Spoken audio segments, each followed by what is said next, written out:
Join us now, Emily Roland, co-chief investment strategist at Manulife, John Hancock Investments. Emily, Kelly's here. Have you two met? Have you? Yes. Yeah. I'll say she might not remember, but yeah. Of course I do. Good morning. I'm just because when you run investments for like an insurance company, it has to be there, doesn't it? I mean, you have to conserve capital as well as get a return on capital, and I always think that makes Emily sort of not more cautious, but maybe more realistic. And reading what you're saying about the current market, Emily, it was almost like a calming salve, like a, you know what a salve is? You put it on like ointment. Like an ointment. Put on ointment. So you basically, I'm going to summarize maybe your thinking, but I should probably let you. But it was a short squeeze from those March lows. I mean, for the record books, I mean, 30% in most of the indices.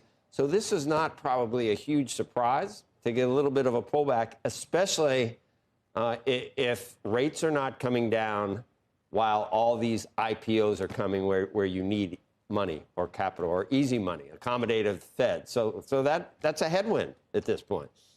Yeah, Joe, I mean, we have been on a momentum freight train since the market lows back in late March. It's hard to even remember all those headwinds that we had faced. So certainly seeing some overbought conditions, and we weren't overly surprised here to see a little bit of a pullback. But of course, we wake up this morning and this is a dip buyer's dream market, even with the geopolitical headlines not overly positive overnight.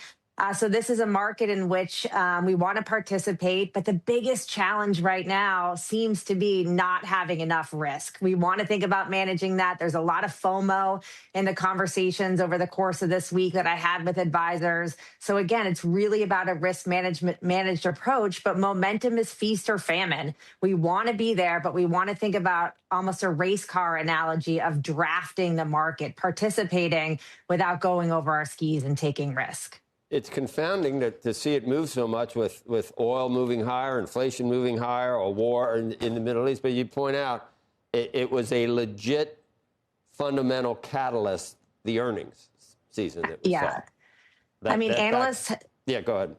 Oh, I was going to say analysts had penciled in 13% for this earnings season. That's good. And it came in at 28%. So we are firm believers at Manulife John Hancock that over time, stock prices follow profits. And frankly, the earnings engine in the United States is on. The biggest challenge, though, is we've seen this massive amount of wealth accumulated. And we're at the point now where the stock market is almost 2 times bigger than the economy itself. So in a really odd twist versus the way a lot of us grew up, the stock market's become the most important thing here. Now, at the same time as that, you've got this tidal wave of IPO activity coming through. There's a lot of liquidity that's being demanded right now. And you've got trillion-dollar high free cash flow companies that are tapping the equity market for issuance here. And I would say that the other big force that's sort of dominating markets is that central banks globally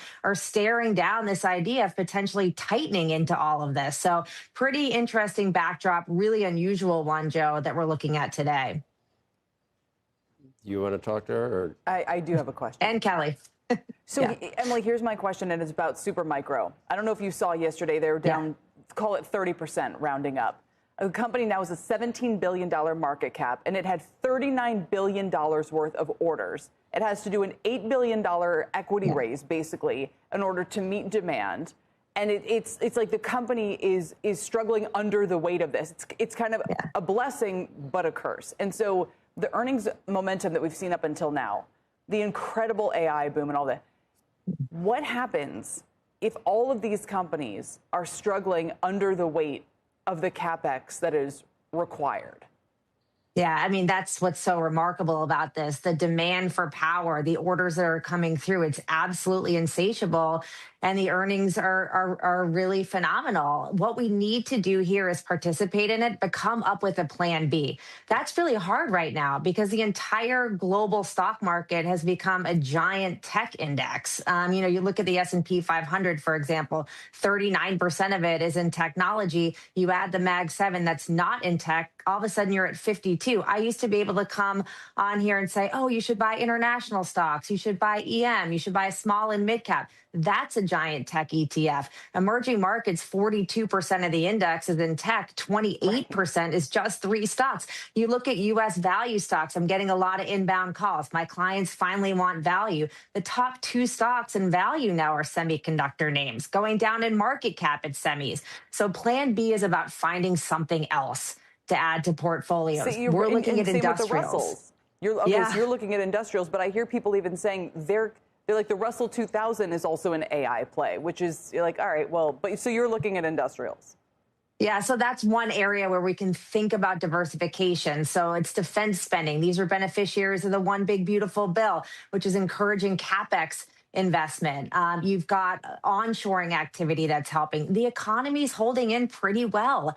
You saw that in some of the PMI data this week, especially on the manufacturing side. So industrials can also see their earnings extending longer than other sectors due to the fact that a lot of it is long-lived contracts. So it's industrials, healthcare we would sprinkle in there. That sector starting to show some relative strength, even a little bit of utilities. So I wouldn't say we're getting overly defensive here, but again, it's just about drafting the market. You don't want to be that lead race car right now that could run into the wall. You want to be right behind. And Emily, I don't know. We got to go. We got somewhere to go. I don't know.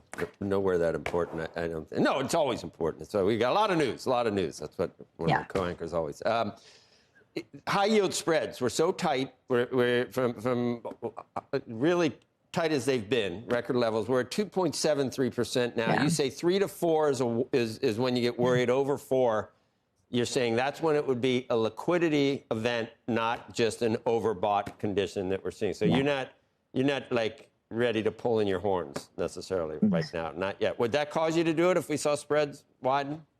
It would. We really have 2 canaries in the coal mine that we're looking at to see if there's something more sinister going on.